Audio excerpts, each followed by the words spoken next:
सक्तीची केलेली हिंदी याच्यामध्ये ऑप्शन देण्याचं काम आमच्या सरकारने केलं की कुठलीही भारतीय भाषा. आणि मला या निमित्ताने खरं म्हणजे भारतरत्न डॉक्टर बाबासाहेब आंबेडकर यांनी जे भाषण केलेलं आहे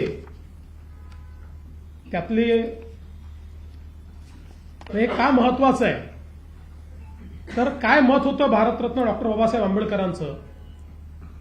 one language can unite people, two languages are sure to divide. This is an inexplorable law. Culture is conserved by the language. Since Indians wish to unite and develop a common culture, it is the bounden duty of all Indians to own up Hindi as their language. An Indian who does not accept this proposal as a part and parcel of linguistic state has no right to be Indian. He may be 100% Maharashtrian, Tamilian और गुजराती. पुढे त्यांनी असं म्हटलेलं आहे की आपली मातृभाषा ही शिकलीच पाहिजे पण त्यासोबत हिंदी देखील शिकली पाहिजे. हे भारतरत्न डॉक्टर बाबासाहेब आंबेडकरांचं दिलेलं भाषण आहे. तथापि आज ज्या प्रकारे नेहमीच्या पद्धतीनं आपणच निर्णय घ्यायचे. बरं, या मंत्रिमंडळामध्ये त्यावेळेची संपूर्ण शिवसेना होती. उद्धवजी त्याचे प्रमुख होते. शरद पवार साहेबांची पार्टी पूर्णपणे त्या ठिकाणी होती आणि काँग्रेस पार्टी पण होती. या सगळ्यांनी मिळून याला मान्यता दिली. आम्हीच नव्हतो, पण ठीक आहे, आमचा काही त्याला विरोध नाही आहे. पण सगळ्यांनी, कारण माशेलकर साहेबांसारखे, सुखदेव थोरात साहेबांसारखे अभ्यासक ज्यावेळेस एखादा रिपोर्ट देत आहेत आणि तो जर स्वीकारा होतो तर चूक काय. पण नेहमीच्या पद्धतीनं सत्तेत असलं की वेगळं बोलायचं, सत्तेतनं बाहेर आलं की वेगळं बोलायचं, सत्तेत असलं की रिफायनरीला विरोध करायचा, सत्तेच्या बाहेर असलं की रिफायनरीला विरोध करायचा, पुन्हा सत्तेत आलं की पत्र पाठवायचं केंद्र सरकारला आमच्याकडे रिफायनरी करा. ही जी पद्धत आहे याच्यामध्ये केवळ विरोधाला विरोध अशा प्रकारची पद्धती दिसते. त्यामुळे खरं तर पहिला प्रश्न म्हणजे या सगळ्या प्रक्रियेत राज ठाकरे नव्हते, कारण त्यांचा मंत्रिमंडळातही नव्हता, अपोजिशनलाही कोणी नव्हता. मला तर असं वाटतं की पहिला प्रश्न राज ठाकरेंनी उद्धव ठाकरेंना विचारला पाहिजे की तुम्हीच जर याला मान्यता दिली तर आता कुठल्या तोंडानं आंदोलन करायला निघाला, हा प्रश्न विचारला पाहिजे. पण आम्ही ही भूमिका ज्या दिवशी दुसरा GR काढला त्या दिवशी आम्ही भूमिका मांडली की आम्ही सक्तीची करणार आहे. आम्हाला अशा प्रकारचे जे विषय आहे हे विषय सर्वानुमते करून घ्यायचे आहे. आणि म्हणून आम्ही त्या दिवशी सांगितलं की दादा भुसे सगळ्यांची चर्चा करतील, आमचे मंत्री महोदय सगळ्यांचं म्हणणं ऐकून घेतील आणि सगळ्यांसमोर वस्तुस्थिती देखील ठेवतील. कारण अकॅडमिक बँक ऑफ क्रेडिटमध्ये तिसरी भाषा शिकली नाही तर आमच्या मराठी मुलांना तिथे मार्क मिळणार नाही. पण इतर मीडियमचे जे लोक आहेत, इंग्रजी मीडियमचा जो आहे त्याला त्या ठिकाणी मराठी ही कंपल्सरीच आहे, अनिवार्य आहे. गुजराती मीडियम वाल्याला त्या ठिकाणी मराठी आणि इंग्रजी ही अनिवार्यच आहे. त्यामुळे त्यांना 3 भाषा सूत्राचा फायदा मिळून अकॅडमिक बँक ऑफ क्रेडिटमध्ये क्रेडिट मिळतील आणि आपल्या मराठी मुलांना मात्र ते मिळणार नाहीत. आणि मग या अकॅडमिक बँक ऑफ क्रेडिट च्या माध्यमातून उद्या ज्यावेळेस त्यांच्या प्रवेशाचा विषय येईल त्यावेळी आमचे मराठी मुलं नेमके तिथे मागे पडतील. आणि म्हणून ही सगळी वस्तुस्थिती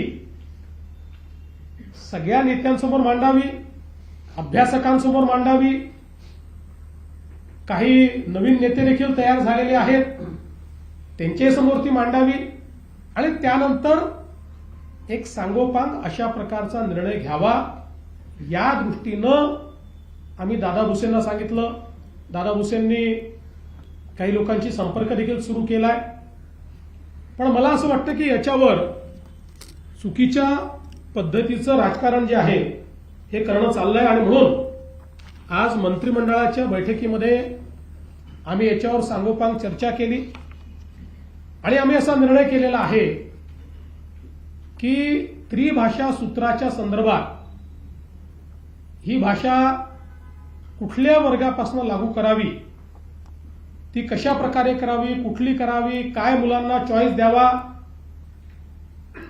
याचा निर्णय करण्याकरता राज्य सरकारच्या वतीनं डॉक्टर नरेंद्र जाधव यांच्या नेतृत्वात एक कमिटी तयार करण्यात येईल. आपण सगळे जाणता डॉक्टर नरेंद्र जाधव साहेब प्लॅनिंग कमिशनचे मेंबर होते, कुलगुरू होते, शिक्षण तज्ज्ञ म्हणून त्यांना आपण ओळखतो. त्यामुळे त्यांच्या नेतृत्वामध्ये एक समिती या ठिकाणी तयार केली जाईल. त्यात काही सदस्य अजून असतील, त्यांची नावं लवकरच घोषित केली जातील आणि या समितीचा रिपोर्ट आल्यानंतरच त्रिभाषा सूत्र त्या रिपोर्टच्या आधारावर या ठिकाणी लागू केलं जाईल. आणि म्हणून 16 एप्रिल 2025 आणि 17 जून 2025 हे दोन्ही शासन निर्णय आम्ही रद्द करण्याचा निर्णय घेतलेला आहे.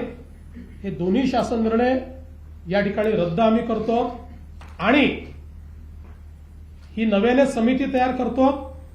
ही समिती त्रिभाषा सूत्राच्या संदर्भातलं सगळं सूत्र माशेलकर कमिटीच्या अहवालाचा अभ्यास करेल. ज्या लोकांचं याच्यावर दुमत आहे त्यांचंही म्हणणं ऐकून घेईल आणि त्यानंतर आपल्या विद्यार्थ्यांच्या हिताचा काय निर्णय आहे तो निर्णय या कमिटीच्या माध्यमातून येईल आणि मग तो राज्य सरकार स्वीकारेल आणि त्यानुसार पुढची कारवाई केली जाईल. अशा प्रकारचा निर्णय आज आम्ही मंत्रिमंडळामध्ये घेतलेला आहे.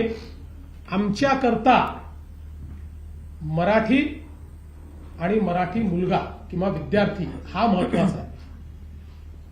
आमची नीती मराठी केंद्रित असेल.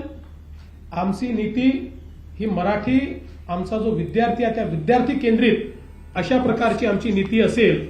याच्यामध्ये आम्हाला कुठल्याही प्रकारचं राजकारण जे आहे ते राजकारण करायचं नाहीये. खरं म्हणजे उद्यापासून जे काही अधिवेशन सुरू होणार आहे या अधिवेशनामध्ये एकूण 12 विधेयके आम्ही प्रस्तावित केलेली आहेत आणि संयुक्त समितीकडे पाठवलेलं एक जे जनसुरक्षेचं विधेयक आहे ते आता कमिटीने त्याचा रिपोर्ट दिलेला आहे आणि अतिशय सांगोपांग चर्चा करून एकमताने तो रिपोर्ट आलेला आहे. त्याच्यामुळे त्या रिपोर्टवर आता आधारित चर्चा होऊन हे विधेयक देखील या अधिवेशनासमोर असेल. त्यामुळे एकूण जुनं एक प्रलंबित विधेयक, एक संयुक्त समितीचं विधेयक आणि 12 प्रस्तावित विधेयके या सभागृहापुढे येतील. 6 अध्यादेश हे सभागृहाच्या पटलावर ठेवले जातील आणि एकूणच हे जे अधिवेशन आहे आमच्याकडे प्रचंड बहुमत असताना देखील आम्ही अधिवेशनातनं पळ काढणारे नाही. पूर्ण 3 आठवड्याचं अधिवेशन आम्ही घेतलेलं आहे. आमची अपेक्षा आहे की विरोधी पक्षाने या अधिवेशनामध्ये चर्चा करावी आणि त्यांच्या प्रत्येक प्रश्नाला उत्तर द्यायला आम्ही तयार आहोत. राज्याला विकासाकडे नेण्याकरता आमची महायुती उत्तम काम करते आहे आणि त्या दृष्टीनं या अधिवेशनात आमची पुढची ध्येय धोरणं देखील आम्ही त्या ठिकाणी आपल्यापर्यंत, आपल्यामार्फत जनतेपर्यंत पोहोचवू. धन्यवाद. शिंदे.